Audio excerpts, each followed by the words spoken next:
The doctor's like, oh, I need this number, this blood pressure controlled. Here's a pill. Oh, your diabetes is out of control. Here's another pill. Take more insulin.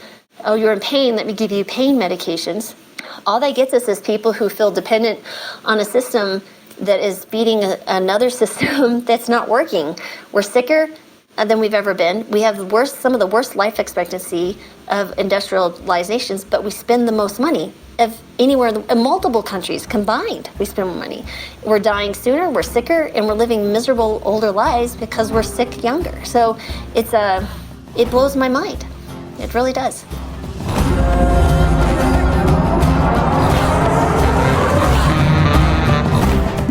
Welcome to the Yogi Triathlete Podcast. We are Jess and BJ, and this podcast was started because many of you wanted to know more about the high vibrational recipe of life that we found through many years of refining and the one we still live by and improve to this day. We believe that this recipe is our purpose in life. In fact, in 2016, we got rid of everything we owned and hit the road to spread awareness that living a more vibrant life is within reach for everyone right now. At the launch of episode 1 of this podcast, we turned that purpose into the premise of this show, knowing that there were more people like us on a mission to share their unique messages with the world. Dr. Laurie Marbas is one of those amazing beings. She is someone who knew her purpose to become a doctor from the age of 10 and 19 years later attended medical school while simultaneously playing the roles of a wife and a mother to 3 young children. Her climb was steep and motivation high, and while in medical school, she wrote 7 books. Dr. Marbas is another YTP guest that leaves us with no excuses. She received her dual degrees, MBA and MD, from Texas Tech University Health Sciences Center School of Medicine and TTU School of Business.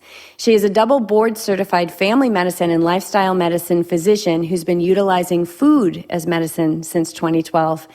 She is co-founder of Plant-Based Telehealth, which provides access to plant-based lifestyle medicine across the United States, and she is licensed in all 50 states. She is co-founder of Healthy Human Revolution, whose mission is to provide resources that will empower individuals with the knowledge, tools, and mindset to successfully adopt and sustain a whole food, plant-based diet. You guys, the list goes on. But to sum it all up, she's a medical doctor in this modern world who believes that a whole food, plant-based diet is often more powerful than her prescription pad, and we want to shine a big old light on that. Dr. Marbas, welcome to the show. Thank you for having me. That was very kind. So I think we'd be remiss if we didn't jump into your story. I love your story because it just speaks volumes to, walking the talk. And you had a massive transformation in your diet and the way that you lived because of a patient. Yes. So we'd love for you to share that story. Yes, it goes back to a little town called Rifle, Colorado, which I just kind of like to put that out there because when you think about Rifle, the people that are walking around with rifles is about the people you're going to see. So these are hunters, these are ranchers, these are people who are raising cattle to feed other, to sell to grocery stores. So this is the type of the environment that I was in. And I was in a small town, it's about 12,000 people. And one day back in early 2012, a patient came up to me and said, "Hey, Dr. Marbas, meat and dairy upset my stomach." I said, "Okay. Stop eating meat and dairy. Seems like a reasonable thing to do and come back in 30 days. And we'll kind of just start adding things back in. And knowing, you just kind of understand there's other foods to eat, but you don't really think, oh, there's only plants left to eat. Like you don't think about categories of food so much when you're telling someone to do that, or at least I didn't. And what happened was she came back in 30 days and she didn't come alone. She actually brought her daughter, who was 16 at the time. And remember, in Rifle, there's not going to be restaurants that are plant-based or vegan options. You have 2 grocery stores. You have Walmart, and it's like a city market or a Kroger's or just another supermarkets. They're small. And so they had to buy their food and cook it at home. So they were eating these unprocessed whole plant foods because she really took what I said to heart. When I said remove meat and dairy, she's like, okay. And her daughter, to support her mom, actually did that with her. And so she was cooking and eating the same foods. And over the course of 30 days, had quite a transformation in herself. And she brought her daughter, made her miss school on a okay, I'm thinking to myself going, somebody's in trouble, because she's like, now you tell Dr. Marbas what you did. I was like, ooh, someone's in trouble. Like, oh man, to come to your mother's doctor's appointment and miss school. I mean, that blew my mind, having been a mom myself. And she goes, well, Dr. Marbas, I felt so good after doing this with my mom that I stopped both my ADD medications. And I know you're sitting there for a moment, you're trying to process those words coming from a teenager. It wasn't the mom removing the meds, it was the teenager saying, I feel so good, I don't need these medications. And to think about teenagers are, you know, we've all been through our teens, but sometimes I think we forget that our minds are not quite where they will be in 10 years, and they're certainly not where they were children, but they look for the easy way out, right? They're like, if I can take a pill and feel better and get my homework done and mom doesn't scream at me, great. If my teachers aren't saying pay attention, great. But she actually noticed she was better off meds than with the meds. I mean, that just spoke volumes to me. And she goes, you know, Dr. Marbas, the mom was like, yeah, why was she able to do that? And not in an angry tone, but in a tone of like, wow, if all I had to do 4 years ago when she started these medications was tell her to go eat some plants, well, that's what we would have done. And because then you're avoiding the side effects of medications, all the things that come with being on medications like this, living with the diagnosis. And people start to, you know, when they say, oh, I'm ADD, it's like, no, you're not ADD. You might have ADD, truly, but you're not ADD. So they start identifying with the disease process, which, again, over decades of practice, you kind of understand people's language and what they're doing mentally. And I was so astounded by this transformation in 3 days. I said, well, what were you guys eating? And they go, well, what you told us to eat. I'm like, no, really, what were you eating? You know, it's like I said, I've got a dimmer switch that got to be pushed up slowly. And they just kept talking to me as we went down, and it was like fruits, vegetables, beans, and whole grains. And I'm sitting there going, wow, so you were just eating plants. They go, well, yeah, that's what was left. I'm like, okay, I get it. The light's on now. And so what happened was I, of course, stepped out of that meeting, that appointment, and I Googled, you know, plant-based eating or plant-based diet with ADD. One of the first books that come up was Dr. T. Colin Campbell's book, The China Study. I ordered it off Amazon, read it literally in 2 days. I mean, I'm sitting here, I remember vividly sitting on my floor in my bedroom against the bed because it was comfortable, and I would just run through these, and I'd tell my husband, I was like, look, they're literally reversing, you know, cancer with plants. This is crazy. They're turning the switch off and on. Sorry, that's my dog. If you hear in the background, that's Daisy. And the thing that occurred to me was, wow, I need to do this with all my patients. And then the next thing is, wow, I got to do this with my family. And it wasn't such a big deal for me. I've been fortunate. I don't have, you know, weight issues. I mean, I certainly had my thyroid issue, which that's another story. But, you know, I had 3 teenagers at the time. They were 13, 15, and 18. And my husband, God bless him for being a nice human and understanding and totally supportive in all my crazy schemes.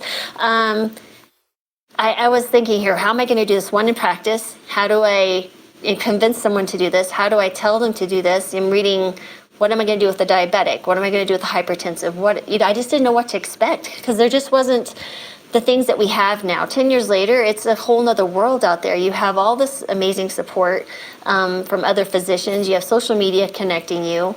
I think I'd only been on like Facebook for like a year. So it was not the same. And so luckily, Dr. McDougall had a few articles written for physicians regarding diabetes, because one of my first patients that, as I was transitioning to my practice in this, came off, 60 units of insulin as a type 2 diabetic in 72 hours. And that's just like, it wasn't like she had massive weight loss. It was just literally the reversal of this insulin resistance. And anyway, so over that period of time, I said, okay, I really want to test this on one other patient, kind of in a different category, was inflammation. And so a couple weeks later, I had a lupus patient come in, and she was younger than me at the time. I think she was 40, 39, somewhere in there. And I said, she's telling me about she's on 12 different medications. She was having migraines 5 out of 7 days of the week. She was about 50 pounds overweight. She was on high doses of prednisone. She was on medications that had been used for cancer treatments, immune, suppressants to calm down this autoimmune disease called lupus. And what happened was she's telling me all this stuff, and I'm thinking to myself, there's no more medications. Because in a small town, you kind of have to be the specialist, you have to be the endocrinologist, you have to be the rheumatologist until you can get them to those specialists. Because when you're on the other sides of the mountains, the Rockies, on the west side of Colorado, it's like, it's rural. There's Grand Junction, which is a little bit bigger town. But, if you have a sick patient, you have to fly them over the Rocky Mountains to Denver. I mean, this is really, there's no pediatric ICUs on the west side of Colorado. So it's a big deal. You're doing a lot of different things. So as I'm sitting here going, there's not any other medications that I can prescribe for you. I said, but would you be willing to change what's on the end of your fork? Because I really think this might be the powerful tool that I'm reading about, this anti-inflammatory component of this diet. And she says, I'll try anything. So before she left, we measured CRP, which is an inflammatory marker in the blood, and it was 3 times high normal. And she came back in 2 weeks, so they said, I can't have you come back in 30 days. I said, I need you to come back in 2 weeks. This is very exciting. And her CRP at that time when she came back had dropped out just outside of normal. She had lost 8 pounds and her migraines were gone. Fast forward 5 months, 50 pounds later, off 7 to 12 meds, including all the lupus medications. And anyway, at that 2-week follow-up, I was so astounded. I went home, it was a Friday, and I said, that's it. We're going on a plant-based diet, guys. And I literally took a garbage bag and threw everything in it, the milk, the eggs, the cheese, the whatever I had in the fridge in the house. And my family, I was very fairly strict. We were both military. My husband and I, we'd had military. I just got out of the military when we moved to Rifle. And the kids understood that, like, listen, I don't have time. I went to medical school with you guys. We've been all over the place, with military. It's like, what you eat's what you get. So they weren't too picky. They knew not to argue with me so much. So when I said we're going to plant-based diet, they're like, it'll be okay. Mom will get over this in a month or so, whatever. Well, what happened was 2 days later, we had a freezer in our garage, and there was a quarter of a grass-fed beef in there. Thinking we're doing the right thing by doing grass-fed beef. I'm going, what am I going to do with this? If you've ever been to Western Colorado, there are things that will attack you. There are things that you don't want to attract with a carcass. So you don't just throw it out in your garbage and hope it'll be okay. So you're thinking, what can I do with this very large amount of food? Maybe to the animal shelter or something. I was trying to come up with some solution. But 48 hours later, we had gone to church and we came back and that freezer had broken. And the liquid, I don't know if you've all have ever smelled this, but it's just like this, the raw flesh, the smell, it just, the stickiness, it was just horrible. And my husband's like, if you hadn't been with me, I'd have swore you to unplug that, the freezer yourself. I said, nope, I think that's just God telling us we have to get this done. And literally my life has never been the same. So My daughter's went on to graduate medical school. She is a physician now, starting her family medicine residency yesterday, and she's plant-based, and both my boys are. My husband lost 70 pounds. My thyroid improved. My allergies went away completely, which I thought I'd had for all my life. And that's it in the short. It's a long story, but a very condensed version. Very powerful story. Yeah, it was so interesting that you talk about like the smell when the freezer broke, and that totally was. That was divine intervention going, let me help you with this. Let me just help you out with this. Like, we'll take care of this for you. I love that. I see that all over my life. Like, when you're awake to it, you see it everywhere, Oh, yeah. You get a lot of help. But it was interesting because I was in Whole Foods the other day, in Del Mar, California, which is a very upscale town. And it's not just that Whole Foods, it's any market I go into, and the bathrooms happen to be around the meat area, and that's all I smell is decaying flesh. But when I was ordering my grass-fed beef, I certainly didn't smell that. Or, it's just interesting how acutely aware you get, because like my food, the broccoli and the Brussels sprouts and the kale that we had for dinner last night and the quinoa, none of that smells like putrefying flesh. It's really, really strong. It's tough to be around. So I can't even imagine what your garage must have looked and smelled like a crime scene. Nope. Yeah, it was really bad, and it must have died a day before, because it was all. It wasn't like in the defrost, like it was already mostly defrost, like the freezing process had already pretty much gone away. It was like very squishy, and the smell and the liquid. It was just something I don't ever want to experience again. But the same thing, it's interesting. I spent the first 4 decades of my life eating, I thought was healthy. I mean, we didn't do a lot of processed foods and sodas or anything like that. I never drank and I never smoked. So we kept, I was always active. But now, we'd eat meat and cheese, but now I can't even smell the cheese smell, that fungi. It's not appetizing. You used to love that. And then the meat section, I get kind of physically ill if I have to go down the meat section. I'm like, thank God it's on that far side of where I need to go, and I can just avoid it and stay in the vibrant, beautiful colors of life on the produce section and go down a few halls, other aisles that I need to for canned beans or whatever. But it was just too much for me at this point. And it's funny how you change over time. Do you think that's like your kind of your microbiome showing up too, right? Like we know microbiome has a lot to do with our cravings and stuff. And so we're filling it with these higher vibrational foods, like higher nutrient dense foods, that kind of stuff in and of itself, the way it looks, the way it smells, like we're just instinctively, our guts are like, don't put that in. Well, I think you have a different relationship with food, and that oftentimes when I speak to patients, it's really interesting because they see these foods as, there's a few different ways I look at people. Patients come in at different levels, and I've really learned how people have a different perception of food at different times in their lives. So, for some, it's like, this is a memory. For example, I had a patient tell me that her dad would bring Cokes to them on the weekends, and she was really struggling. She's doing great plant-based diet, but she can't give up the soda. And then that creates because she feels so comforting in that emotional response. And there's other times that patients feel like they're giving up what everyone else has. So then they're feeling deprived. So you have to kind of change the voice that's going on in the head. So for me, when I see meat, I see, certainly through my own podcast, interview the director for Earthlings and for the Game Changers. And you're meeting people who are going to these places. A good friend of mine is John Pierre. And, they're telling you things that you see and things that I remember as a child seeing, pigs slaughtered, that we use meat for an entire winter season. But you remember that process, and now you have a different relationship to that product or that process, and you see the suffering, you see the animal for a being.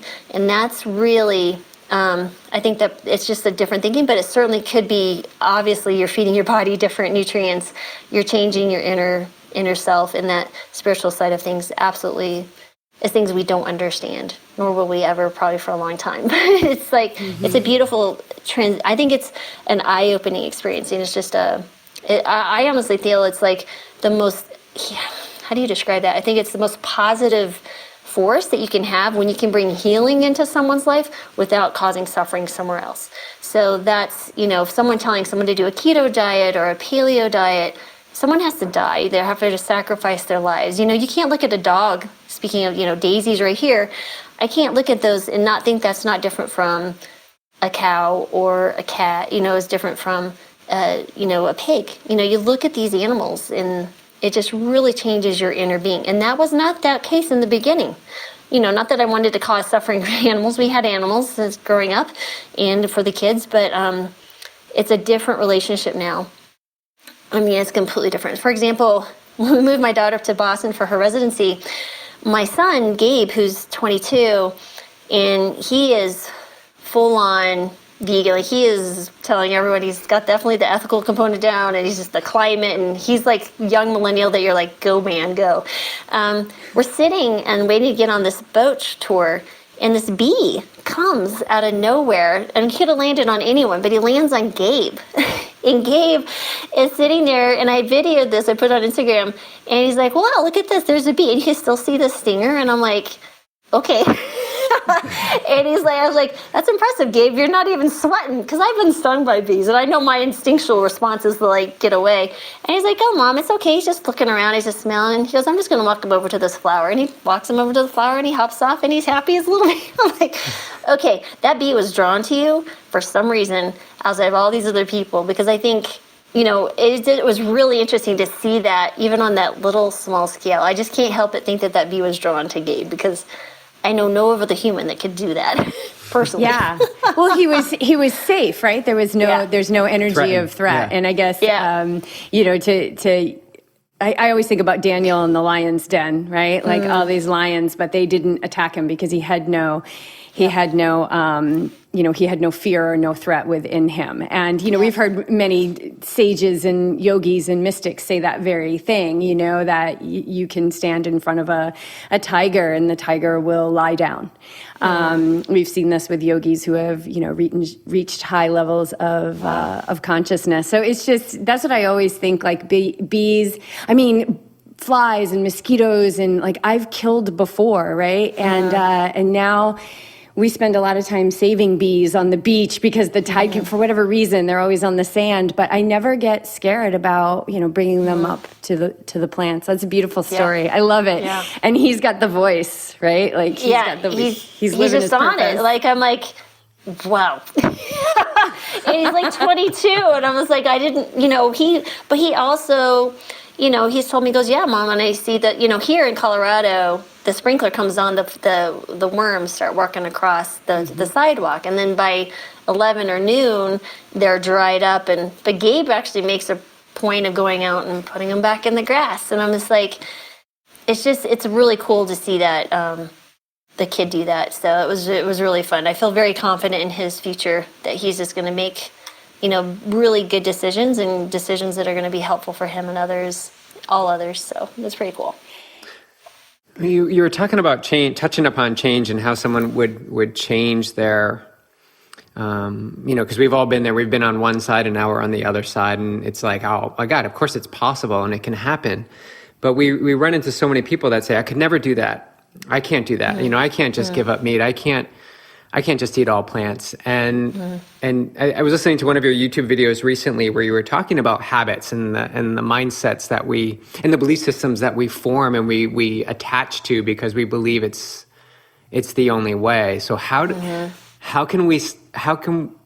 you work with your clients to shift that or help them understand that it's a belief and that we can create beliefs about anything we want? How do we shift that in people who are eager to change but just can't quite make it happen?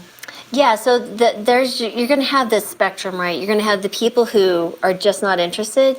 And I always, it was a hard lesson to learn, but it's a lesson to know that I can't help everyone. That my energies are going to be better spent on the middle and this far side. So even people who've been plant-based for a very long time, sometimes they run into things like menopause. There's a whole nother wrench, a monkey wrench into the system, and that's another. Or if maybe they are struggling with depression. There's still going to be people who got the diet, but then you have these people who are like, they can't imagine life without it. So you find, what is that story of? I have a Rolodex now of stories over a decade of working with patients on plants, of somewhere they would connect, right? So let's say you have a mother who's like, I can't give up meat and dairy because my kids won't eat it or my husband's not on board. What is the excuse? Is it the excuse as an internal or as an external, right? Because if you look at the external excuses in those circumstances, depending on those, there are ways around it. There's always a solution to an external pressure, right? It might be hard at first, but you can do it. You could batch cook with time. You can batch cook things for you and then make the meat for the other, or the other person could cook for themselves. There's lots of different things. And if they're kids, you get what you cook. This is the way it is. That's called parenting. And I tend to be a little hard-nosed about it, but I've raised 3 amazing young adults. Now they're 27, 25, and almost 23. I feel very confident that works. They can wash their clothes. They can cook their food. Anyway, so that's just parenting. That is one of my favorite things to talk about. But anyway, so when you move in that direction, I always think there's a couple of things. One, you have to instill hope that there's change. So if you're speaking to someone who's 22, they are healthy and they're immortal in their minds. What's going to be important to them is going to be climate change. So it's pretty easy to navigate to say, listen, your choices make a difference, because as a collective, when we are all making the same choice, that's going to make the difference. It's going to make a difference in our future, your children's future, everything. And I think they can see that, and the millennials are really connecting to that. When you have someone who's maybe middle-aged or a single person, and maybe they're struggling with the weight, they're like, but I lost a lot of weight on keto. I was like, well, then I talked to them about the science, right? It's like, well, what is the ketogenic diet doing for you right now outside of helping you lose weight, because if you stop this, the weight's coming back, right? You do realize that because you've not fixed the initial process and this inflammation, because they feel, foggy brain, or they feel fatigued, or they're constipated, they have GI issues and all these different things. So then we start looking at the science of eating plants will promote longevity. It promotes better health. I said, I tell patients, listen, I'm 50 now, but I guarantee you're maybe 30 now, but you're going to wish you made this decision now, because in 20 years, because kids are getting sicker younger, type 2 diabetics in their teens, even earlier than that, you're going to have the things that your grandparents had earlier. You're going to have them when you're trying to raise a family, or you want to have babies and can't because you're infertile, or you're so tired and going to doctor's visits you can't afford to have a family or do whatever. It's always those emotional levers, right?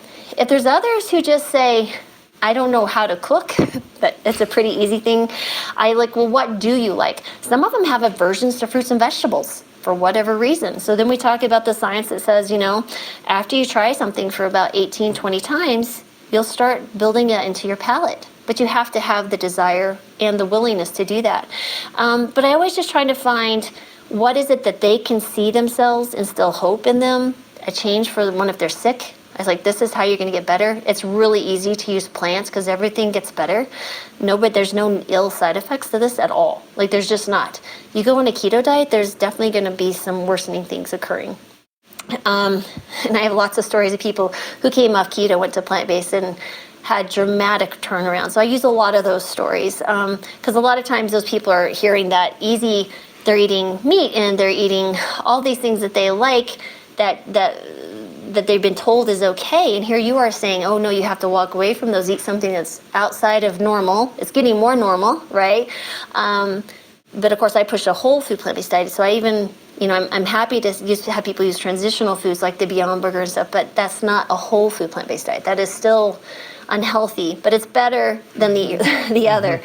But I've just found that you just have to touch with them on some level that's going to bring some emotional response. And once you find that, I exploit it to all I can. So if they're worried about being around for their kids' graduation, or they're worried that, or I had one lady who just honestly wanted to get on a plane to fly to Norway to see her daughter. And she goes, I have to use up 2 seats. I don't want to use 2 seats anymore. Because I asked her, I said, what would your life be like if you didn't have this problem, which was her weight? Or what would your life be like if you didn't have diabetes? Or if you had diabetes that was well controlled, if you have like a type 1? Or what would it be like if you didn't have to spend, every waking hour worried or in pain, or less pain? What if you could get a better night's sleep? What if you could have the energy to know what it feels like to be normal? We've lost touch of what it's like to feel normal. To feel normal is not to worry about medications and to have the energy to get up and do what you need to do, and deal with the stresses of life. And cognitively, the clearness in your thinking and your emotional responses. Granted, we all have our ups and downs, but it shouldn't be like this. So that really, I find the 2 things, if you can find on that emotional level, because those emotions are going to drive beliefs, which will drive their behavior. And so I connect to the emotion. I help them kind of change the vision, what they're seeing, kind of if it's skewed, kind of get it right for them. And then say, could be your future. This could be the potential. This could be where you're headed. So I really need you to start thinking about it. And they just no one's ever talked to them like that. The doctor's like, oh, I need this number, this blood pressure controlled. Here's a pill. Oh, your diabetes is out of control. Here's another pill. Take more insulin. Oh, you're in pain. Let me give you pain medications. All that gets us is people who feel dependent on a system that is beating another system that's not working. We're sicker than we've ever been. We have some of the worst life expectancy of industrialized nations, but we spend the most money of anywhere in multiple countries combined. We spend more money. We're dying sooner, we're sicker, and we're living miserable older lives because we're sick younger. So it blows my mind. It really does. It blows our mind too. It really does. And then there's some of those medications, and both BJ's father and my father are on them, where you have to stay away from the foods that would actually do the same thing. Like you're on this, so you can't have broccoli or dark leafy greens, and there's a fear factor around that letting go of the medication. How do you Oh, well, let me ask you this. So let's say, and maybe this has happened, maybe this hasn't, but you're working with a patient, and then they go and see maybe the doctor that they've seen for so many years, and not because that doctor is a horrible person, but because perhaps they don't have the knowledge or the information, or they're not living a plant-based lifestyle. And so they introduce fear around not getting enough. Let's just use the low-hanging fruit here, not getting enough protein in their diet. And then they come back to you. How have you had that experience? Yeah. Multiple times. So first of all, I never ever, unless I feel like someone's getting such severe bad advice, that I never speak poorly of another patient's physician, because unless I really feel like there's been multiple decisions made and I'm like, maybe we shouldn't go back to that one. Let's try something else, and that's very, very rare. That's happened a few times, but like very, very rare. I always tell them, listen, your doctor has a toolbox, right? We go through medical school, we go through 3 to 5 years of residency, all that's after college. They spend a lot of time and energy and a lot of money to become a doctor. And we can't have every tool in every toolbox. It's really hard. So don't judge them if they haven't put those tools in their toolbox yet. I didn't have those tools in my toolbox until 10 years ago, right? And so, but I also saw it as a benefit to a spectrum of patients, so it would behoove me to do that. And I was just interested because I'm natural curiosity. So I start there, just so I don't want them to feel like they're put in the middle of fighting with me and their doctor. And then I go, okay, well, let's just look at the science. So I try to take the emotional component of it and let's just look at the science. So let's look at the science and just some real practical examples. For example, the elephant behind you on the tapestry is a good example. What does this very large mammal consume on a day-to-day basis? And they get plenty of protein. They're like, oh. I was like, and that cow that you have eaten or they're slaughtering, where do you think that cow, even if they're grass-fed, not the ones that are fed the grains and other places, but, where are they getting their protein? They're getting it from the plants, right? And so what we're doing is we're just cutting out the middle cow. We're going straight to the plants. You're going to get plenty of protein. I guarantee it. And if someone tells you otherwise, tell them, well, ask them about the gorilla, the giraffe, and the elephant, and the pig, and all these herbivores that we're eating. Where do you think they're building their muscle from? So the protein question, it comes up less often, actually, I'd say in the last 2 years, because I think there's been such a push for people to understand plants actually, or the plants make protein. I mean, we don't make protein. We consume it. The animals don't make we make proteins. We take the amino acids, but we don't make the actual amino acids. We eat those, or we're eating something that's already has them in them. So we don't actually take the sunlight and create the energy to make the amino acid that makes the protein. That's a plant job. We can't do that. So we need to consume the plants for that. So it was just been really, those are the conversations. But then you'll get conversations about, I've had doctors tell me, how can you tell your patients not to eat meat or dairy? They need to eat cholesterol.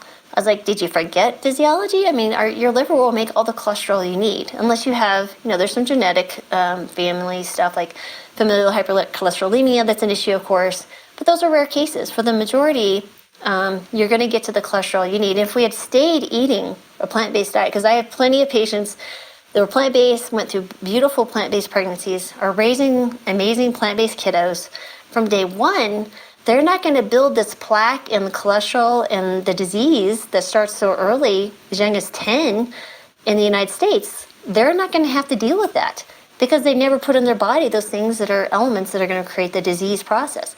So, you just have to go back to the science, remove the emotional side of it so they don't feel like they're in between two authoritative figures and they want to be respectful. And sometimes, however, patients want to keep working with me because they understand what I'm doing. Like, I have one patient in particular that comes to mind, and they'll tell their physician, hey, I'm working with this doctor. They're, doing my diabetes meds because I need better blood pressure meds, and they'll get very offended, right? Some of them are like, they feel like I'm encroaching on their territory and that I may be, I tell the patient, I said, you're open to maybe search out someone else if you can't. it's okay not to necessarily tell them everything. Feel free to hold back. You don't have to go feel like you're going to see the priest and, giving away all your sins, that's telling them you're confessing, but that's okay too. And or you can extend your follow-up, just reschedule for 3 months, and then you can go back and say, look how good I'm doing. And then you have evidence that what you're doing is working. So maybe they'll feel a little bit less threatened. But we're humans, as everyone, we all have a lot of people will connect to their careers and they identify if someone questions it or changes their decisions, they can feel judged. Like we've all been to dinners, I'm sure, and you're sitting there just minding your own business, eating your plant-based meal, and someone goes, so what are you eating? And you tell them, and they're like, so you're saying what I'm eating is unhealthy? Where did I just get pulled into this argument? I was like, I haven't even said anything. I was just trying to eat my sweet potato. But that has happened to everybody. And so, those things there, like I said, I just try to remove the emotion and focus in on the science. How do you, okay, so it's all normal to us, right? Like we eat plant-based diet, like we're living the benefits. I feel great at almost 50. We're both endurance athletes. Recovery is it doesn't seem like this is anything but the norm. But you're still a disruptor. And so I'm curious, how do you personally navigate? Because you're human with feelings and emotions and a heart, and you're a mom, you've got the nurturing. How do you personally navigate when you do get backlash? Because it doesn't feel good if you make somebody upset, or you elicit, anger from somebody because you're on this path to you. I know your purpose. Your purpose is better health for everyone. Right. But how do you personally navigate it when it's coming back at you? Honestly, it doesn't bother me anymore. It just doesn't. Nice. And I think I've just gotten to the point now and I've seen so many, imagine the thousands and thousands and thousands of patients I have seen, literally, over the last, I've been a doctor for 2 decades, and I'm looking at the last 10 years, almost 10 years of working with patients on a plant-based diet.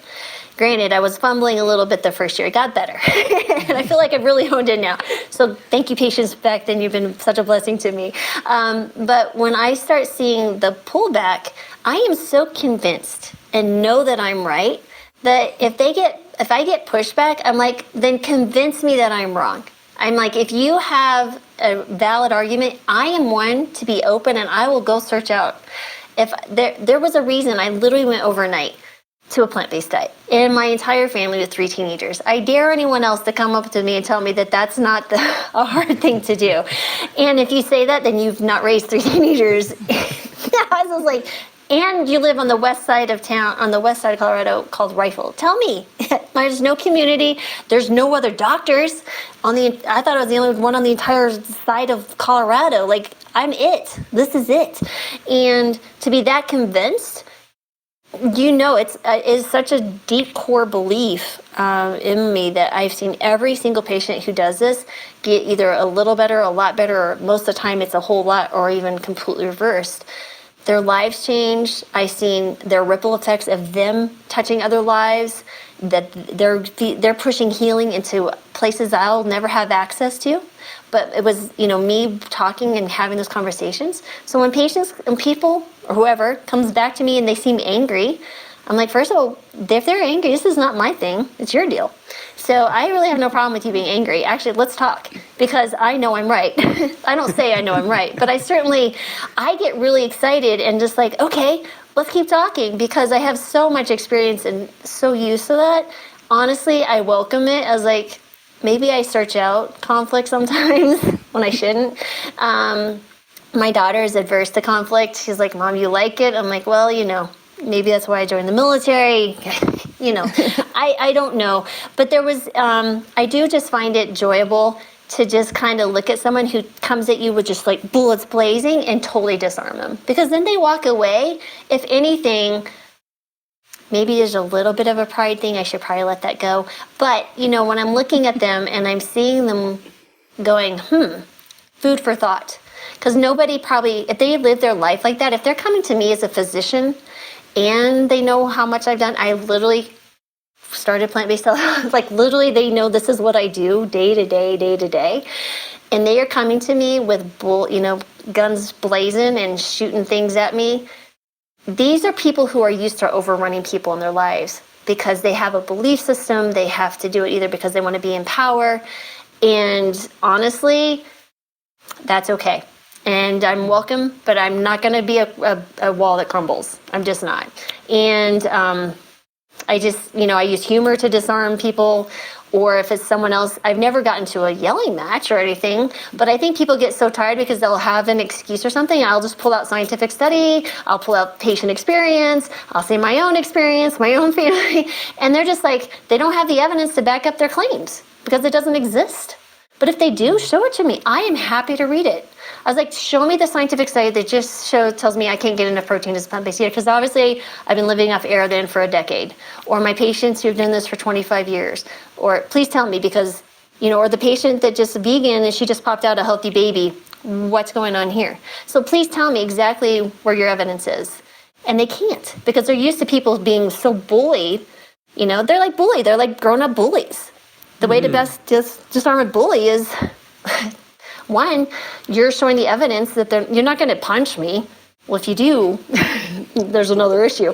But, or they attempt to. But that, those are the things, I just consider them, one, they're hurting. They have to have power so they feel better about themselves. Two, they truly believe they're right, and that maybe they feel someone that they knew didn't do well on a plant-based diet for whatever reason. Or three, would they feel attacked because I'm telling them internally, just like that person you said, oh, you're eating a salad, so you're saying what I'm doing is not healthy. Maybe they feel like, wow, judged. And nobody wants to feel judged. They just want to feel heard. So I listen, and I just come back with the evidence that I know is already there. But I always tell them, but please, if you have other evidence, send it my way. I am happy to read it. Happy. So this you're very passionate and confident, confident and passionate. So you have this Confident inner, like, helps. like you have this knowing. So you were in the military, you became a doctor, you're mom of 3. Like, is there anything early on that you felt uncomfortable as, or was this always something like you just had a knowing that this is the way things should go or need to go? It's funny. I'm definitely a spiritual being, deep beliefs. And so I always relied on prayer and definitely a higher power for decisions that I wasn't unsure of. But I also grew up in a home that was, what's the best way to describe it? Not kind, dysfunctional, right? And so, and I'm actually estranged from my immediate family, my parents and my sister. And I don't think about that a lot just because it's not beneficial for a lot of people to know, but just to understand that you have to be okay with removing yourself from circumstances that are harmful or you're very toxic, which I had to do. And growing up in those circumstances, I always felt like the victim in the sense, or that was always my fault. So then when I started surrounding myself with people who didn't have that belief system and were living a different life and were happy with things, even when they were going through tough circumstances, that really made a big impression on me as a child and a teenager. I was very blessed to have 2 very good friends with amazing families who were basically my parents, who would step in times that my parents couldn't or shouldn't or couldn't, wouldn't, whatever. And so that was really helpful. We didn't have a lot of money growing up, so we didn't have the internet. We didn't have a lot of resources. My grandmother was a very strong influence in my life, and she lived with my husband and I for 8 years. Well, she battled breast cancer and a stroke while I was in medical school. And medical school was not only tough as a mom, but, my husband drove 100 miles one way to work each day. My first 2 years, I had my grandmother. My 3rd year, she had breast cancer diagnosis. She went through chemo. She had a stroke after that. And lots of other things. But we made it together as a family. My husband is a very amazing human. First of all, that's huge to have someone in your life that you can count on. So my grandmother was that growing up. My husband and my kids are that now.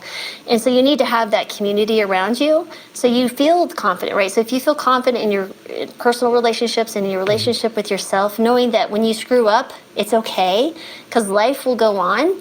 And, hopefully you didn't make really big screw up, because a doctor, you can make some big screw ups and harm someone. I never want to harm anyone.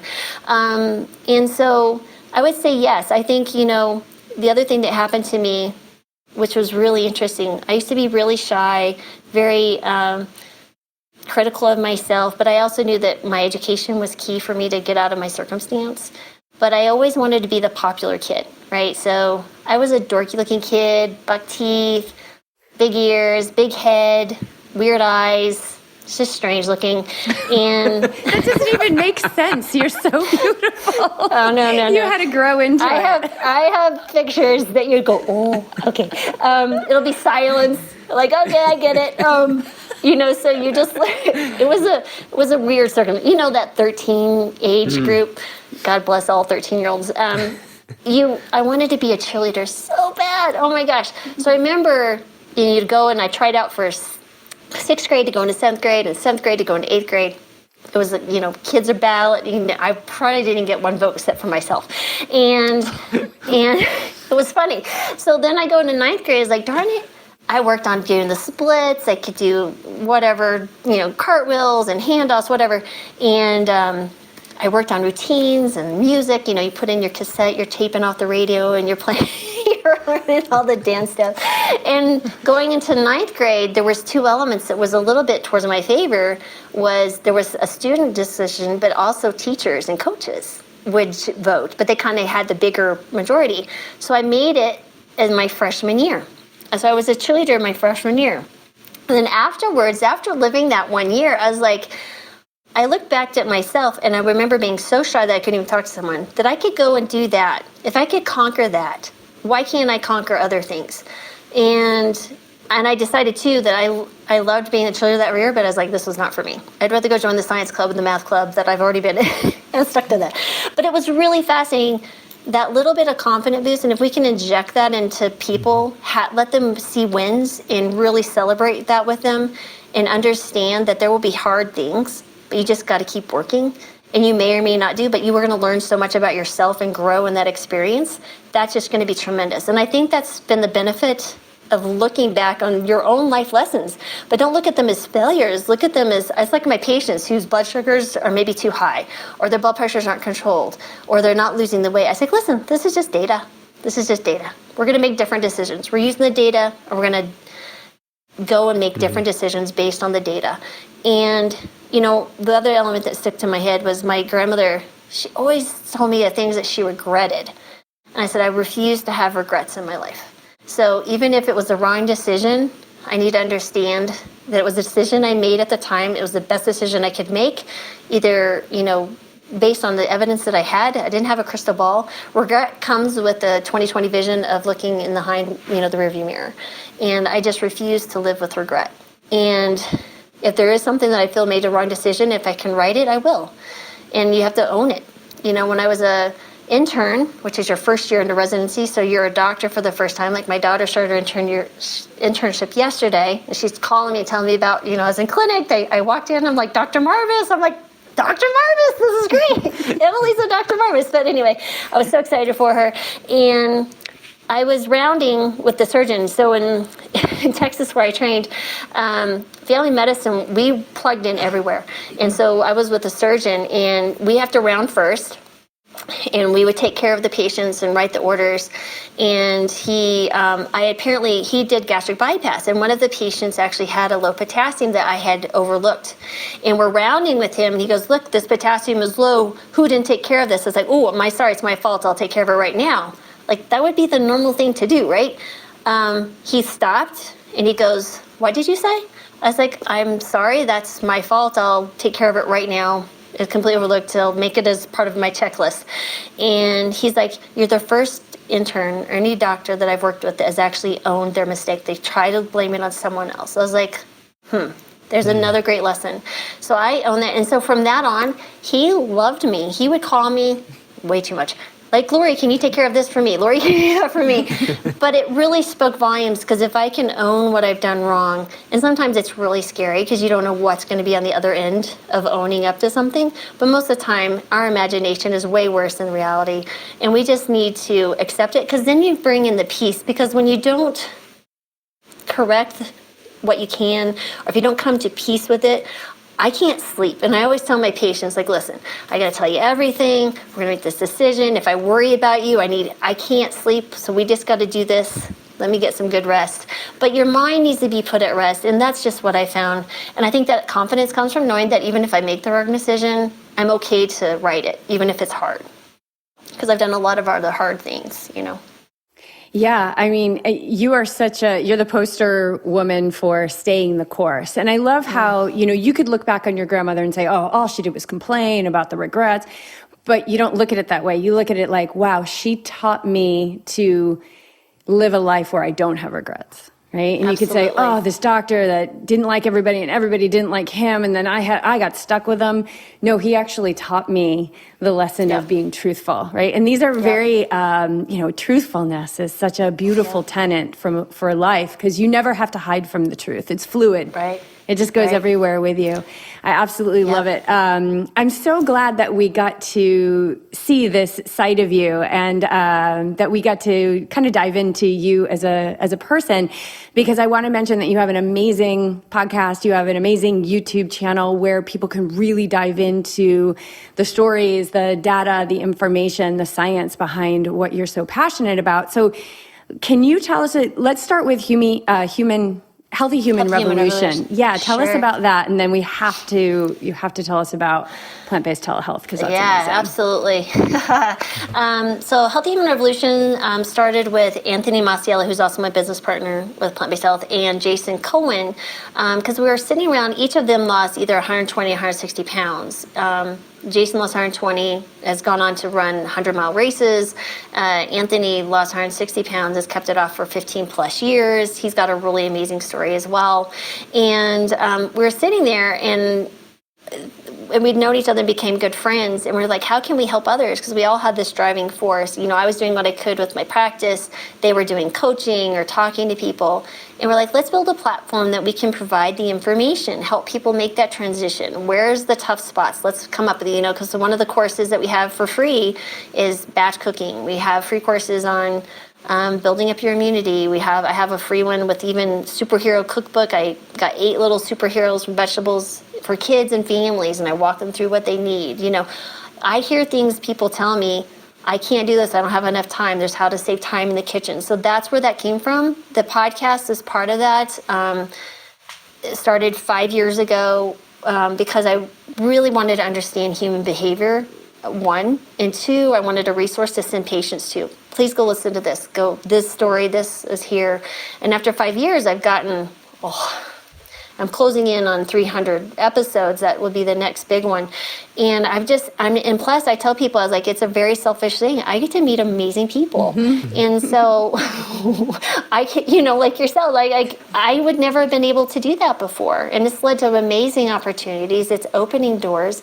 The first time you do it, it's a little scary, so Chris Miller, who's a good friend of mine, who's on Plant-Based Health as well, was my very first interview. Went to her house, and I had, I've changed technology since then, but that's been an amazing journey. But yeah, the Health Human Revolution has been an amazing experience, and just a really good opportunity to connect with people.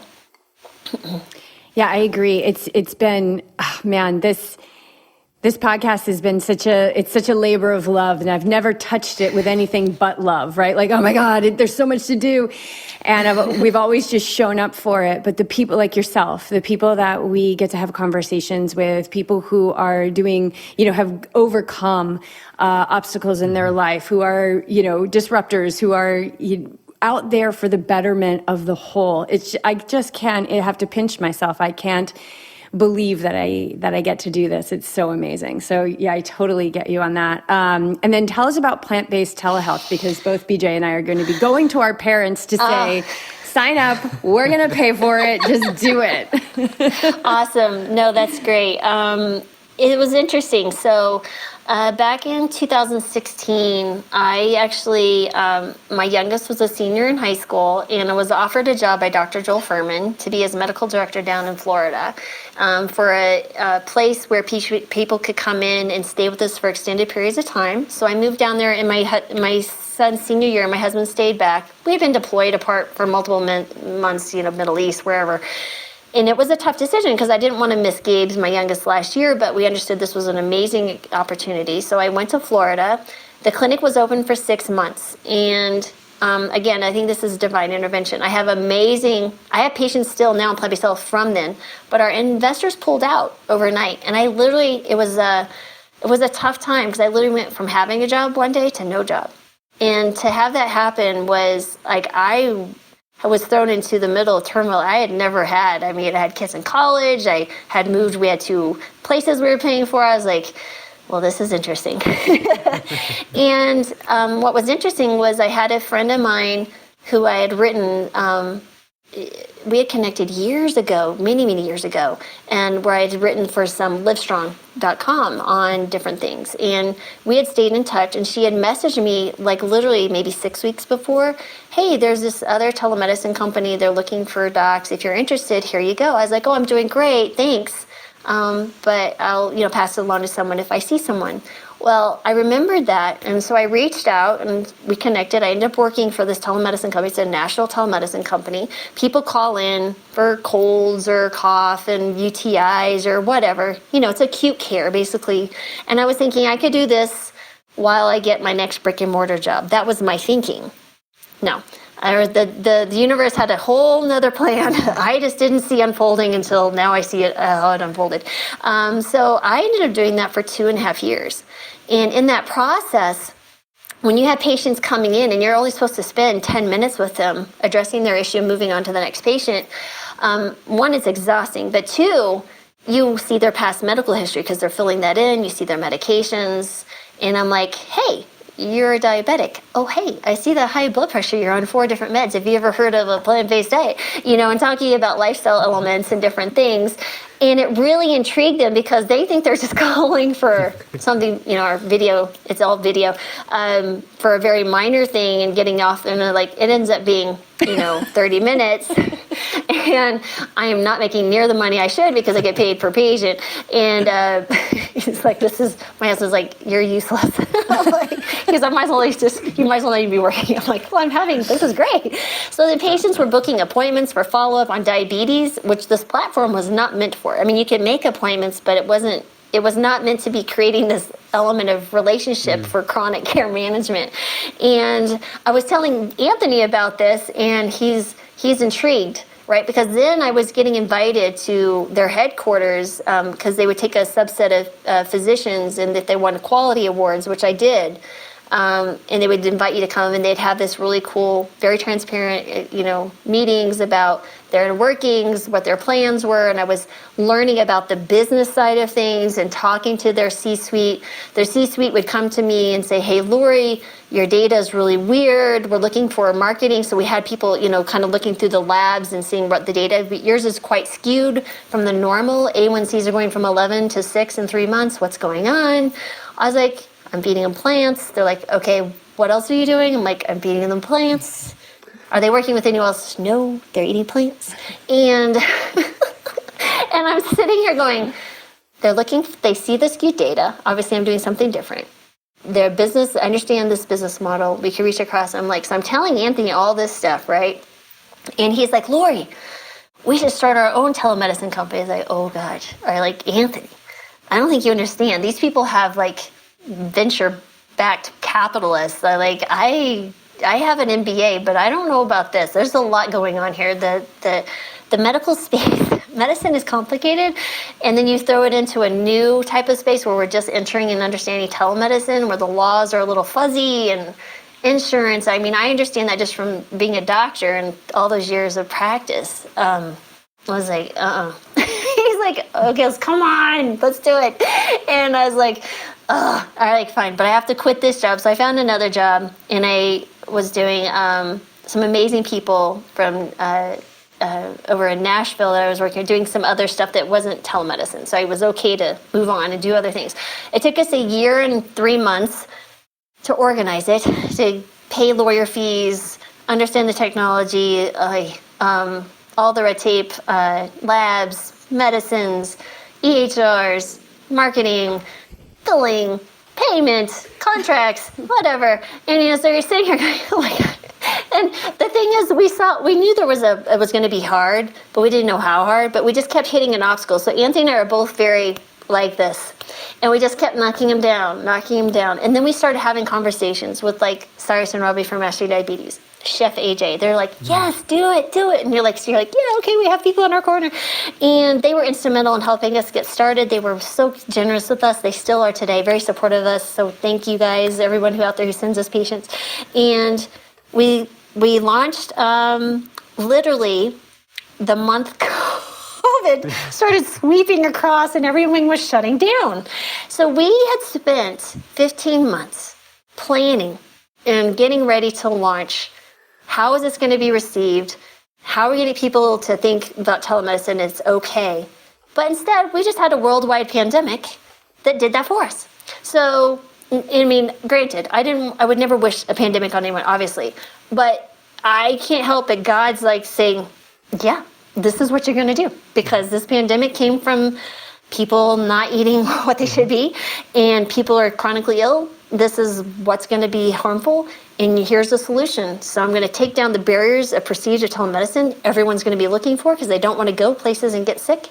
Doctors are going to be needing it. So I have these amazing physicians contacting us with these patients who are reaching out to us. People are looking to get well. You tell me, if those stars don't align except once in a millennia. I mean, it's just like, you can't make this up. Like, this is just what happened. And it's just been growing since then. And we have an amazing team. So it started with me and 16 licenses, and Anthony answering the phone and doing everything else. God bless him. And then we brought in Chris Miller a month later. Then we brought in Dr. Clapper. And now we've added 5 other docs. We'll probably have 10 by the end of the year. We're in all 50 states. I felt compelled as an owner of plant-based health to be licensed in all 50 states, just so we could be in every country. And DC, we see internationally as well. My docs are getting other licenses. I don't want to see patients in all 50 states, but I felt like I needed to be present to be there to support. I will pull back over time. I'll still see patients, but now we're having monthly meetings. We're building this core of amazing network of physicians. Okay, I mean, I cannot tell you how honored and humbled I am to be in presence of people who really are wanting their life to be getting people well. I mean, it's such a different environment because we've all worked in probably toxic environments where people weren't supportive of one another, but it's just really cool. It's like going to a Veg Fest or going to like the Plantrition Project or ACLM. And my husband calls us like, you're just plugging back into the mothership. It's like, yeah, It's like plugging into the mothership. Because honestly, it's just fueling you. You feel this amazing thing. And Anthony is just incredible human. He's so supportive when we're actually bringing on investors and we're expanding, and we really want to be a place to help physicians learn how to practice lifestyle medicine on a national level. We have some pretty major projects in the works. So yeah, it's from an idea to this thing that's just blew up and continues to grow. And we're still in our infant stage, I feel, because I can't imagine that it's going to get, once people hear about it too, they're just so excited. It's like, wait, what? What do you do? Yeah. Yeah, I know we got to wrap this up, but who would be the people who want to connect with you, and like, what is the process? Like, 1, 2, 3, like. Yeah, appreciate that. Basically, they go to plantbasedtelehealth.com, and they can click on there. The first thing they could do is actually request a portal invitation if they wanted to just go ahead and make the appointment. There's also Meet the Docs. People can see Dr. Clapper, like literally see Dr. Clapper as a patient. I mean, how awesome is that? So, if you live in a state that Dr. Clapper's licensed in. So we have docs, some docs are licensed in 20 states, some are in 4, some are expanding even further. So they can meet the docs, they can pick out which one they want to see, schedule the appointment right there, and you're good. There's also information. We have past webinars that we've done. We do the second and fourth Thursdays of every month. We do free webinars that people can sign up for. They can watch past ones. They can go to Facebook and watch them on demand there. So we have a YouTube page that we're also trying to provide. We're working on some group visits, which will be a lower cost for everyone. We're trying to we don't accept insurance right now, but we can provide a super bill that you can actually give to your insurance to get reimbursement. We certainly have patients do that. It was just too much to bring on the billing aspect because I can't even tell you how difficult that is. There's literally thousands of different plans, and you have to be credentialed with each of those. Anyway, it's a nightmare to do.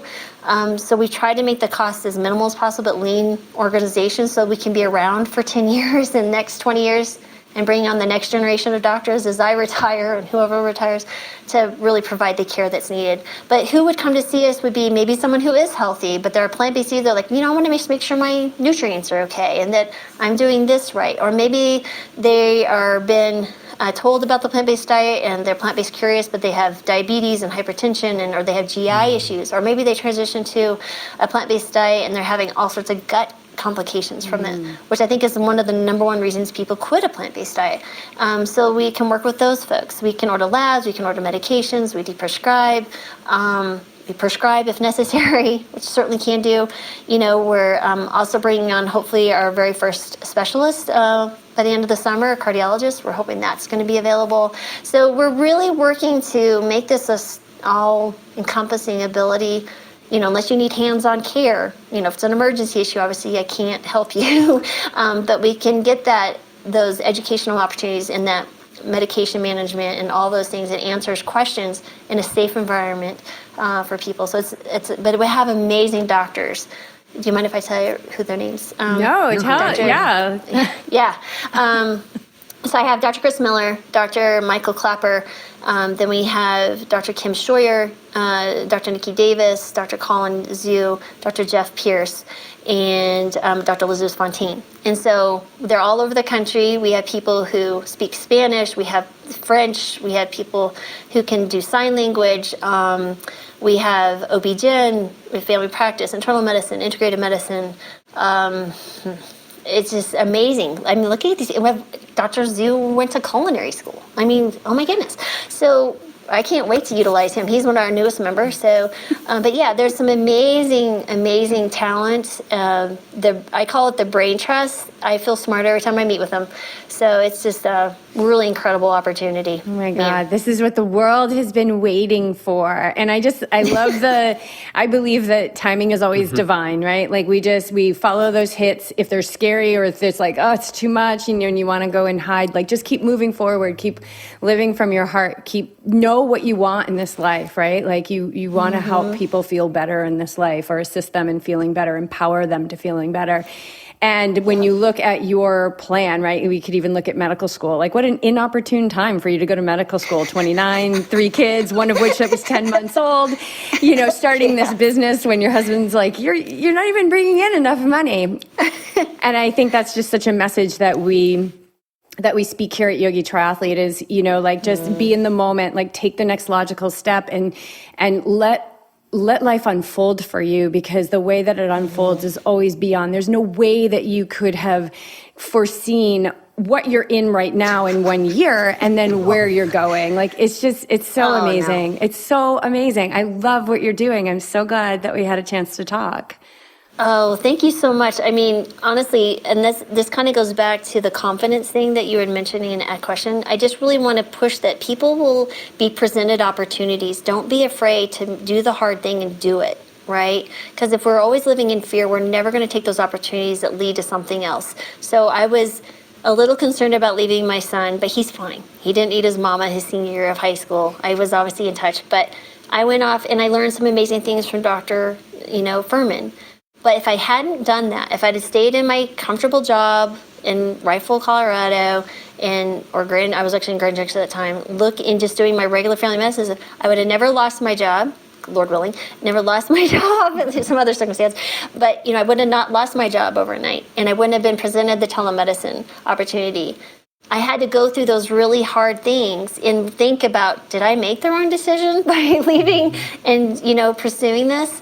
But now you look back in time, again, 20/20 vision in the rearview mirror, it was absolutely the right decision, because I feel that God was putting me on a path to present this opportunity. Because if I hadn't gone through that experience, having lost a job and then doing the telemedicine and looking at starting something like this, and that's a scary thing to be.